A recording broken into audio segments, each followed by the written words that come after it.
ये स्टोरी आज से एग्जैक्ट 99 ईयर पहले की है, जब एक जियोलॉजिस्ट और फोटोग्राफर N.A. टोम्बांजी ब्रिटिश राज की तरफ से हिमालयाज माउंटेन रेंज में करवाई गई एक जियोलॉजिकल एक्सपीडिशन पर होते हैं। टोम्बांजी हिमालयाज रेंज में सी लेवल से तकरीबन 4600 मीटर ऊपर थे। इतने में टोम्बांजी के टीम मेंबर्स उन्हें अपने पास बुलाते हैं और उनकी अटेंशन बर्फ पर मौजूद एक डार्क क्रिएचर पर करते हैं, जो उनसे तकरीबन 180 से 270 मीटर दूर था।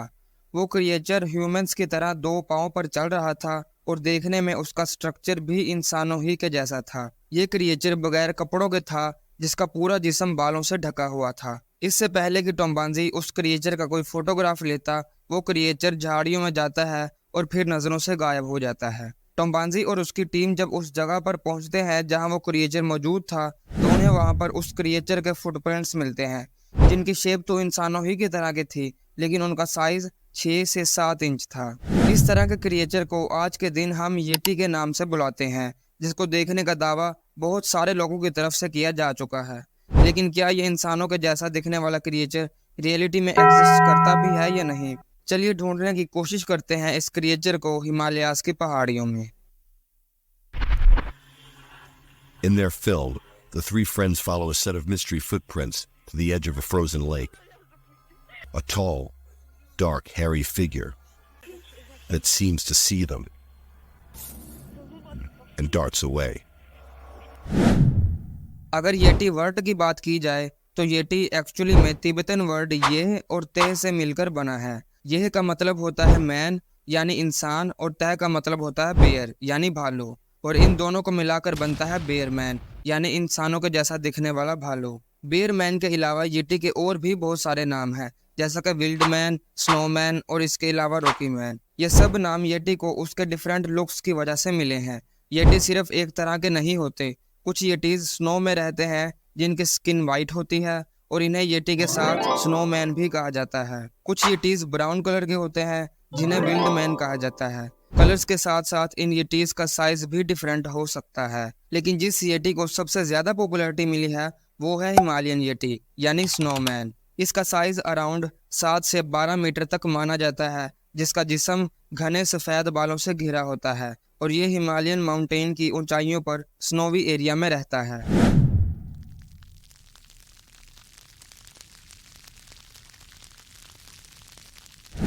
अगर येटी की हिस्ट्री की बात की जाए तो येटी तिब्बत, भूटान और नेपाल वगैरह में एक रिलीजियस बिलीफ रहा है और येटी के मुतालिक बहुत सारी स्टोरीज उनके लोकल बिलीफ में रही हैं। येटी को रिलीजियस स्क्रिप्चर में गार्डियन के तौर पर माना जाता है। हिमालयाज के मकामी लोगों के रिलीजियन में हिमालयाज का एरिया होली यानी मुकद्दस है और येटी इस एरिया का लैंडस्केप और नेचुरल रिसोर्सेज वगैरह का प्रोटेक्टर माना जाता है। एक फेमस स्टोरी जो हिमालयाज के लोकल लोगों में पॉपुलर है वो ये है कि कई सालों पहले हिमालयाज एरिया में एक एंशियंट ट्राइब रहती थी और उनका मानना था कि एक जाइंट गार्डियन जो घने बालों वाला है यानी कि येटी उनकी ट्राइब को प्रोटेक्ट करता है। फिर एक टाइम ऐसा आता है कि उस ट्राइब के लोगों का फूड और उनकी क्रॉप्स खत्म होने लगती हैं, जिससे उनका खाना कम पड़ने लगता है। इसी चीज को देखते हुए ट्राइब के बड़े लोगों ने सोचा कि हमें अपने गार्डियन से हेल्प मांगनी होगी, जिसके लिए वो एक बहुत बड़ा रिचुअल परफॉर्म करते हैं अपने गार्डियन को समॉन करने के लिए। जिसके बाद वो जाइंट गार्डियन उन्हें दूर से आता हुआ दिखाई देता है। पास आते ही ट्राइबल लोग गार्डियन यानी येटी को अपने प्रॉब्लम्स बताते हैं। येटी उन्हें बताता है कि उन पर एक कर्स लगा हुआ है जो उनके आबाओ-अजदाद यानी पूर्वजों की गलती की वजह से लगा था। इस कर्ज को खत्म करने के लिए उन्हें अपने रिचुअल को रिवैम्प करना होगा, जिसके बाद येटी ट्राइबल लोगों को एक खास जगह ले जाता है और उनसे एक स्पेशल रिचुअल परफॉर्म करवाता है। रिचुअल परफॉर्म करने के बाद ट्राइबल लोगों का कर्ज खत्म हो जाता है और उनकी क्रॉप दोबारा से सही उगने लगती है और वो एक बार फिर से खुशहाल जिंदगी गुजारने लगते हैं। इसी तरह के स्टोरीज की वजह से हिमालयाज के लोकल रीजन के लोग येटी की हेल्पर होने की वजह से वर्शिप भी करते हैं, जिससे आप येटी का स्टेटस समझ सकते हैं हिमालयाज रिलीजन में।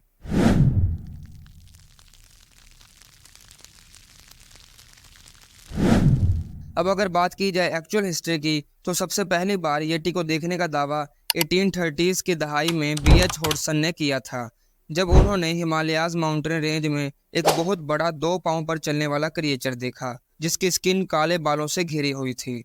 इस वाकये के बाद से येटी को ना सिर्फ लोकल हिमालयाज बल्कि वेस्ट में भी जाना जाने लगता है। आने वाले सालों में हमें येटी को लेकर बहुत सारी स्टोरीज सुनने को मिलती हैं, जिसमें किसी ने येटी को देखने का दावा किया तो किसी ने उसके फुटप्रिंट्स की पिक्चर ली या किसी ने उसके बालों को तलाश किया। लेकिन बाकी दुनिया में येटी को सबसे ज़्यादा पॉपुलैरिटी सन 1951 के बाद से मिलती है, जब एक फेमस माउंटेनर एरिक शिप्टन ने माउंट एवरेस्ट को क्लिम करने के दौरान फुटप्रिंट्स देखे जो इंसानों से बहुत बड़े थे। उन्होंने इसको कंपैरिजन करने के लिए कि ये फुटप्रिंट्स कितने बड़े हैं, एक पिकेक्स को इसके साथ रखा, जिससे आप अंदाज़ा लगा सकते हैं कि ये फुटप्रिंट्स कितने बड़े थे। ये पिक्चर वेस्ट दुनिया में बहुत तेज़ी के साथ फैलती है, जिसके बाद से लोग येटी को ढूंढने के लिए हिमालयाज़ का रुख करने लगते हैं। बहुत सारी साइंटिफिक एक्सपीडिशन की जाती हैं येटी की एग्जिस्टेंस को प्रूव करने के लिए। ये बात इस हद तक बढ़ जाती है कि गवर्नमेंट लेवल पर रूल्स और रेगुलेशंस बनाए जाते हैं येटी के लिए। यूएस की सरकार ऑफिशियली गाइडलाइंस देती है कि अगर आप येटी को तलाश करने के लिए जा रहे हैं तो आपको किन किन चीज़ों का ख्याल रखना चाहिए। नेपाल में एक नया कानून पेश किया जाता है जिसमें नेपाल की गवर्नमेंट से स्पेशल परमिशन लेनी होती है येटी की रिसर्च के लिए, जिसमें एक्सप्लोरर को 5,000 नेपाली रुपीस की फ़ी भी देनी होती है नेपाल की गवर्नमेंट को, जो आज के दिन अराउंड $1100 बनते हैं। इसके अलावा येटी को मारने की इजाज़त बिल्कुल भी नहीं होती, लेकिन सिर्फ सेल्फ डिफेंस के लिए। जिन लोगों ने येटी को तलाश करने के लिए एक्सपीडिशंस की थी, उन्हीं में से एक का नाम था टॉम स्टिक, जो हिमालयाज़ का रुख करते हैं येटी को ढूंढने के लिए। अपनी एक्सपीडिशन के दौरान उन्हें पता चलता है कि यहाँ एक मोनेस्ट्री है जिसका नाम है पेंगबोच मोनेस्ट्री, जहाँ पर एक रियल येटी का हैंड और स्कल मौजूद है।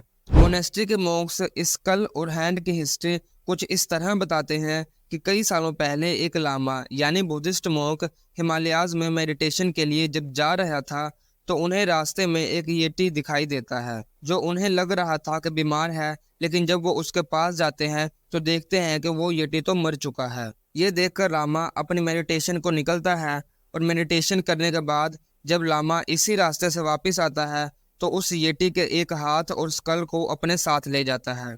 ये हिस्ट्री बताई जाती है मोनेस्ट्री की तरफ से स्कल और हैंड की। टॉम स्लिक जब मोनेस्ट्री में जाते हैं तो उस स्कल और हैंड की पिक्चर लेते हैं, जिसके बाद से वेस्ट दुनिया को भी इस स्कल और हैंड के बारे में पता चलता है। इसके बाद से बहुत सारे लोगों का इंटरेस्ट बढ़ता है इस मोनेस्ट्री में और देखते ही देखते मोनेस्ट्री में रश बढ़ने लग जाता है।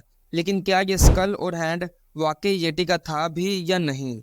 इसी सवाल का जवाब तलाश करने के लिए टॉम स्लिक मोनेस्ट्री के मॉन्क को रिक्वेस्ट करते हैं कि उन्हें इन पर रिसर्च करने की इजाज़त दी जाए, लेकिन मोनेस्ट्री के मॉन्क का मानना था कि ये स्कल और हैंड उनके लिए मुकद्दस है, जिसकी वजह से वो इन्हें सर्च करने नहीं देंगे, जिसकी वजह से टॉम स्लिक वापस आ जाते हैं। इसके बाद टॉम स्लिक दोबारा अपने एक टीम मेंबर पीटर बर्न को हिमालयाज़ की मोनेस्ट्री में भेजते हैं येटी के स्कल और हैंड की चोरी करने के लिए। खुशकिस्मती से पीटर मोनेस्ट्री के एक मॉन्क को 10,000 नेपाली रुपीस की रिश्वत देकर येटी के हाथ की एक फिंगर लेने पर कन्विंस कर लेता है, लेकिन मॉन्क पीटर से डिमांड करता है कि वो बदले में एक फेक फिंगर को येटी के हाथ पर लगाएगा ताकि किसी को भी पता ना चले इसके बारे में। जिसके बाद पीटर एक डॉक्टर की मदद से फेक फिंगर बनाता है और उसको रिप्लेस कर देता है रियल फिंगर के साथ। फिर उस फिंगर को पीटर लंदन भेजते हैं रिसर्च करने के लिए।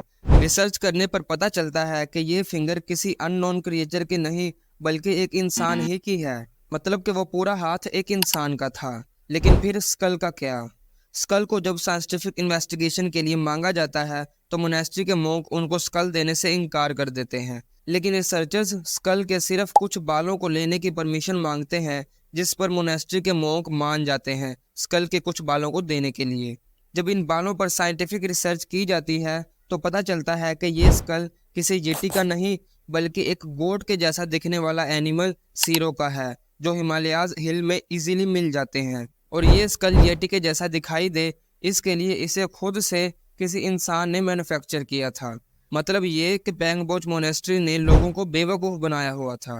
लेकिन फिर उन लोगों का क्या जिन्होंने येटी को देखने का दावा किया था? और इसके अलावा उन फुटप्रिंट्स की पिक्चर्स का क्या जिनको लोगों ने येटी के फुटप्रिंट्स कहा था, जैसा कि मैंने आपको एरिक शिप्टन की पिक्चर दिखाई। इस पर जब रिसर्च की गई तो पहले तो ये नतीजा निकल कर आया कि ये फुटप्रिंट्स एक इंसान ही के हैं, लेकिन कौन सा इंसान है जिसके पाँव इतने बड़े हैं? दरअसल एक बीमारी है जिसे कहा जाता है गिगांटिज्म। इसमें एक इंसान का कोई बॉडी पार्ट जैसा कि हाथ या पाँव नॉर्मल से कई गुना बड़ा हो जाता है, जैसा कि आप इस पिक्चर में देख रहे हैं। और रिसर्चर्स का मानना यही था कि ये फुटप्रिंट्स इसी तरह के किसी इंसान के हैं जिसको गिगांटिज्म बीमारी थी। लेकिन बाद में ये पता चला कि ये फुटप्रिंट्स किसी इंसान के नहीं बल्कि एक बेर के हैं। ना सिर्फ ये फुटप्रिंट्स बल्कि जितने भी फुटप्रिंट्स लोगों ने आज तक तस्वीरों में दिखाए थे वो सब के सब एक बेर ही के थे जो हिमालयाज एरिया में पाए जाते हैं, जैसा कि तिब्बतन ब्लू बेर या हिमालयन ब्राउन बेर। लेकिन आप सोचेंगे कि इन बेर्स का पाँव इतना बड़ा तो नहीं होता जितने बड़े फुटप्रिंट्स हमें मिले हैं। इसका जवाब भी रिसर्चर्स डिफरेंट तरीकों से देते हैं, लेकिन हम इतनी डिटेल में नहीं जाएंगे।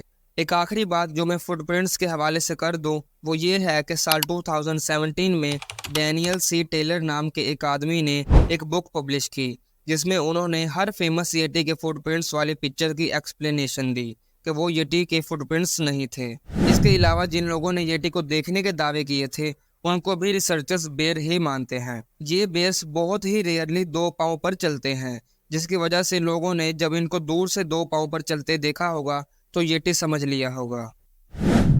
साल 2013 में ऑक्सफोर्ड और लाउसेन यूनिवर्सिटी के साइंटिस्ट पूरी दुनिया को कहते हैं कि अगर किसी के पास येटी के बॉडी पार्ट्स जैसा कि बाल वगैरह हैं तो हमें भेजें। जिसके बाद 100+ सैंपल्स लोगों की तरफ से भेजे जाते हैं, जिन पर जब रिसर्च की जाती है तो पता चलता है कि इनमें से एक भी किसी अननोन क्रिएचर का नहीं है, बल्कि ज़्यादातर सैंपल्स जो थे वो हिमालयन बेर या तिब्बतन बेर के थे।